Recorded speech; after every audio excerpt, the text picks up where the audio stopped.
Welcome back to another episode of Forward Momentum. On this episode, we are going to modify your steering ECU using a potentiometer. This will give you infinite adjustment ability within the confines of the physical system itself. Now let's clear a few things up right away. I get a lot of questions on social media. Will this work for my car? Will this work on my LS? Will this work on my SC?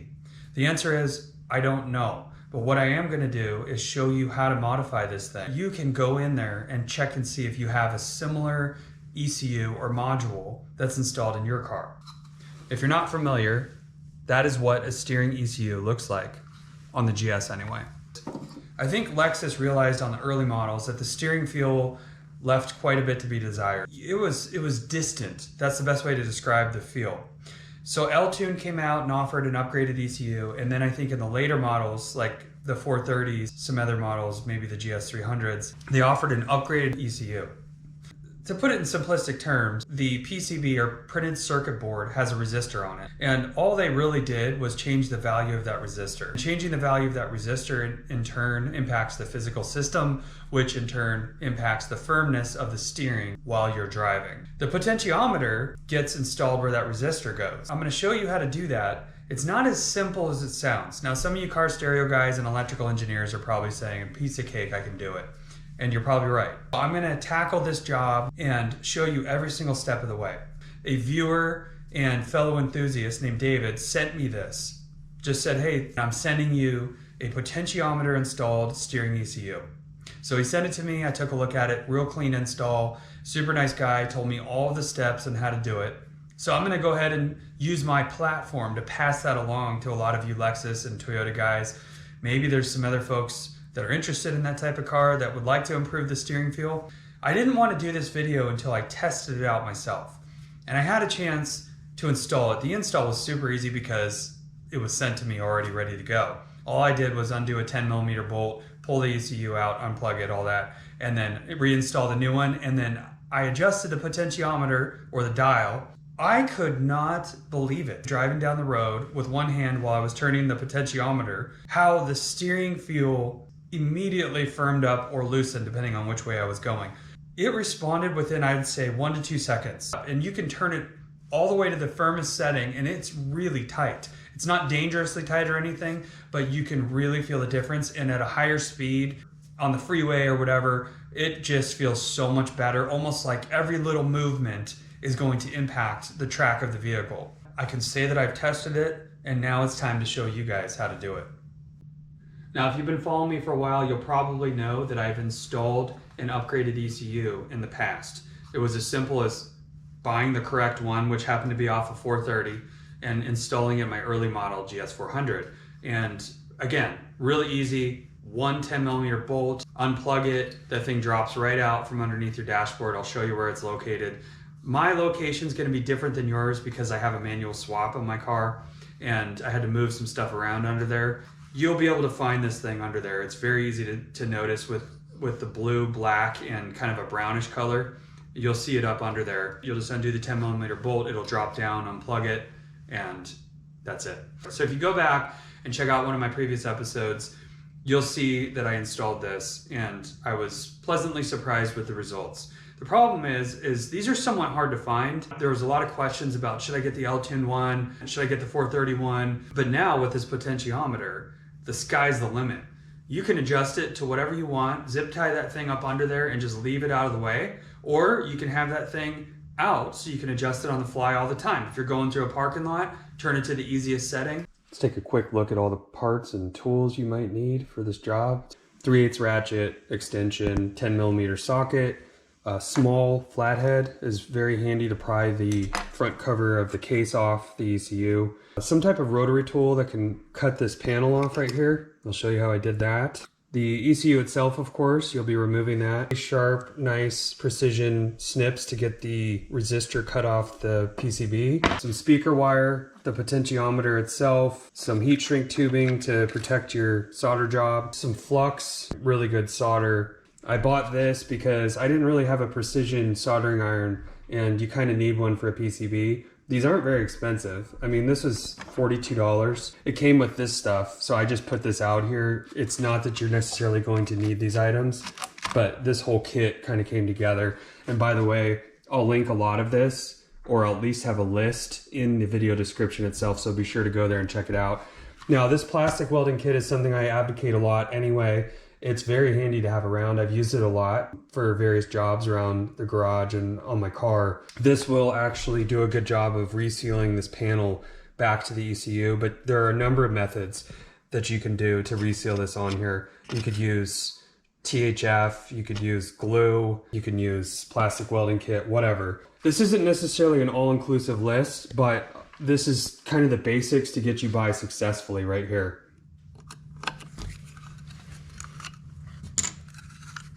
Should be able to see inside there. This thing is really glued in here well. There's no trick to getting it out. I would not mess with it because you don't want to damage the PCB. It's not really a good spot to grab on. If you were to grab on here and pull really hard, chances are you're going to break this or break something else in there.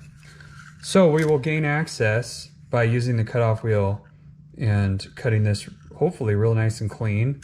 You're not going to want to go too deep or too far in because you can see there's some capacitors in there, especially this one. You're going to have to be really careful of this capacitor. So as you cut this panel, I highly recommend that you go very, very shallow as you cut it.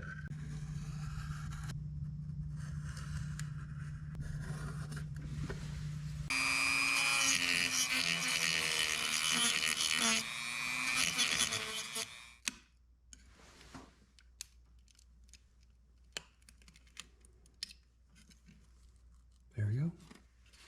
I want to be able to set this back down when you go to weld this again in place or glue it, whatever you're going to do. So some of this stuff, I just peel it away, try to keep it away from the PCB if you can, and then if you get some down in there, just blow it out.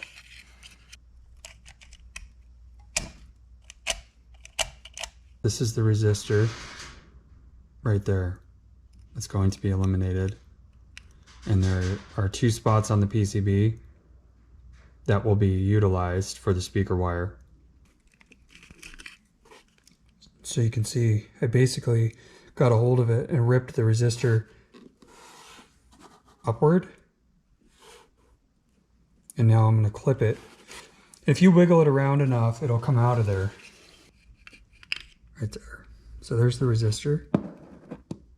I'll just set it right there. And now basically both of those ports are open and ready for soldering of the speaker wire.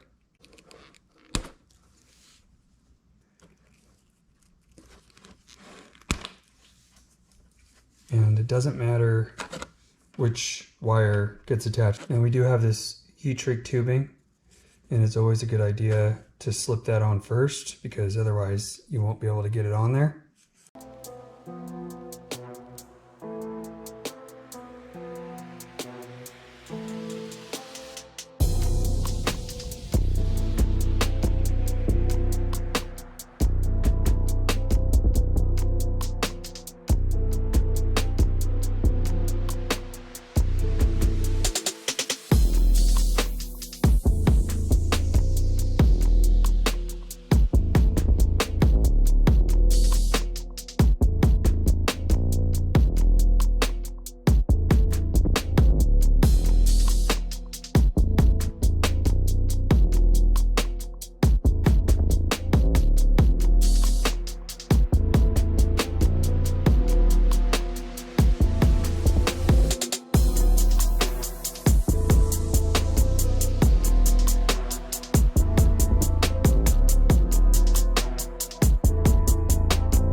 Once you're pretty confident in your install, your wires are secured, you can slide this black panel into place around this connector housing.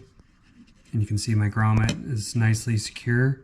And next up, we are going to get this plastic welded on, and it'll be almost complete. We still have to put on the potentiometer, but aside from that, it's pretty easy from here on out.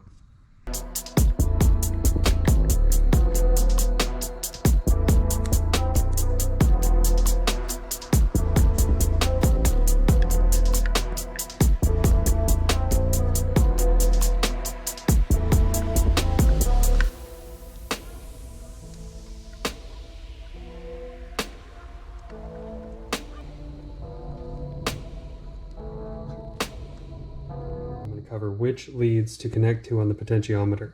Right now it's turned all the way to the left. So no matter what, you're going to hook up one of your speaker wires to this lead here in the center. And from there, depending on which way you want the dial to react, meaning if it's all the way to the left and I have the center one hooked up and the lead on the right hand side hooked up, as I turn it clockwise, the resistance goes down, which firms the steering up. If you don't like it that way and you want it to go the other way, you would simply hook up the wire that was here over to the far left. If it was hooked up to the far left, when you turn the dial from full right or full clockwise, counterclockwise, it will actually reduce the resistance, which in turn will firm the steering up. It's really a matter of personal preference, but no matter what, you're going to hook up the center lead and then you're going to decide which lead you want on the right or the left based on how the dial reacts. Let me show you with a multimeter what I'm talking about.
Now, if you didn't know already, I have a manual swapped Lexus GS400. You can see stick shift is right there.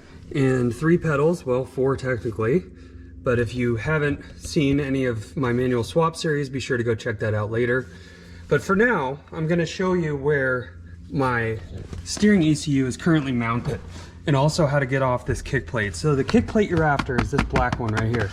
It's very easy to get off. There's a Phillips head screw here and there's one over here. And then there's a little clip or a push button right there and the whole thing will drop and you'll see the OBD wire harness that'll be there, and we'll have to disconnect that from the black housing, and then after that it's pretty easy. So let's get this kick plate off right now. There's 1, there's 2, and then you're going to push this little button and then give it a little tug. Make sure you have the screw all the way out like this one. Now you can see the wires that are still connected. This is just a bulb, so you can turn it. And then this OBD right here, you can get it from this side usually. You can see there's some tabs. Just take that off right there. And then there's 2 tabs, one on each side. You might need a flathead, but I can do it with my fingers. And that frees it up. Now, when we look up inside here, you're gonna notice that your car will probably look different unless you have a manual swap exactly like mine. So we'll go ahead and take a look up in there and I'll show you exactly where my steering ECU is currently. I think it's just zip tied up in there. This is the potentiometer right here. This is a decent mounting place, I noticed. I don't tend to hit that with my knee or anything. I was a little worried about that, and I don't grab it and adjust it on accident when I'm doing my parking brake.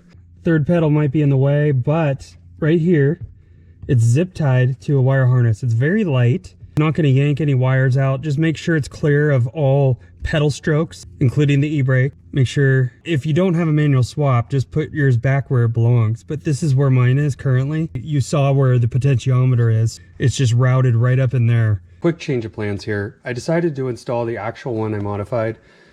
You can see that it's red and the other one was white.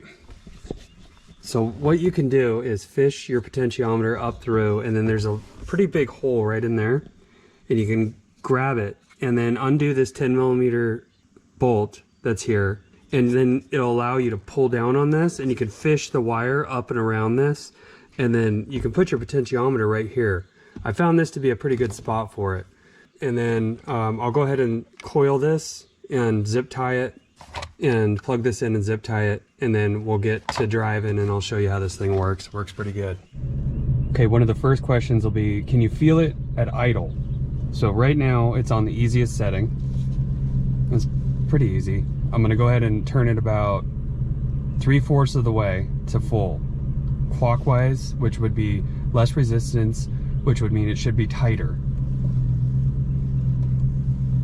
At idle, it's kind of hard to tell. So at idle, it doesn't make that much of a difference, but I know from experience that once you're moving, that's when you can start to feel the difference. When you have yours on the easiest setting, the resistance will be the highest, and the steering will feel very numb and loose. When I say loose, I just mean not very firm. I guess you could say easy. That would be a good way to say it.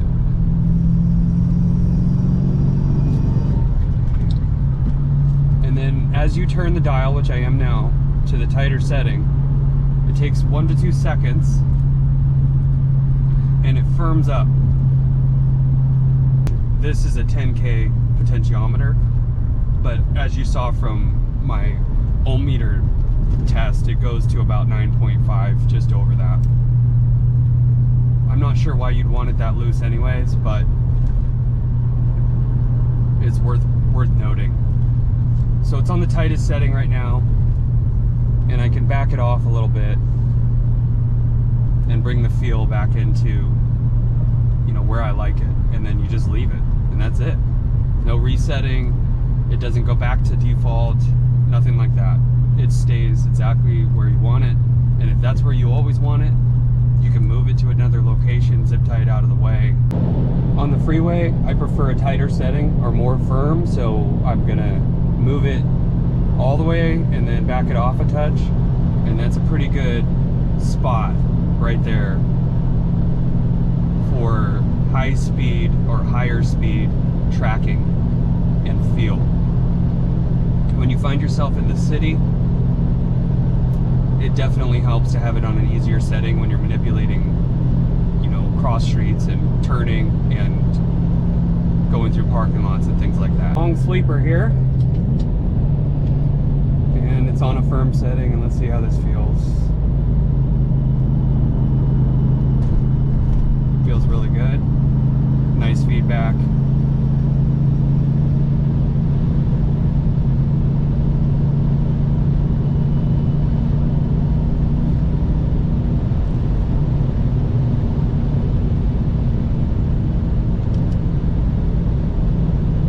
Sweepers are really good for a firm setting.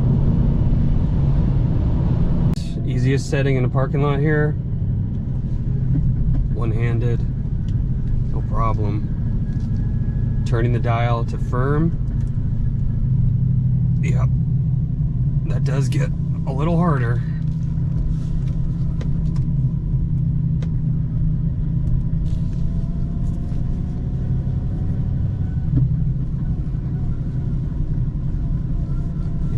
I'm going to back it off just a touch, and it's a nice compromise right there.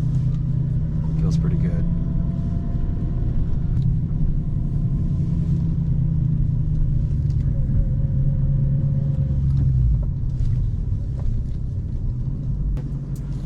I hope you enjoyed this episode. If you're not already a subscriber, be sure to hit that subscribe button, like, and drop a comment. Appreciate your support. See you on the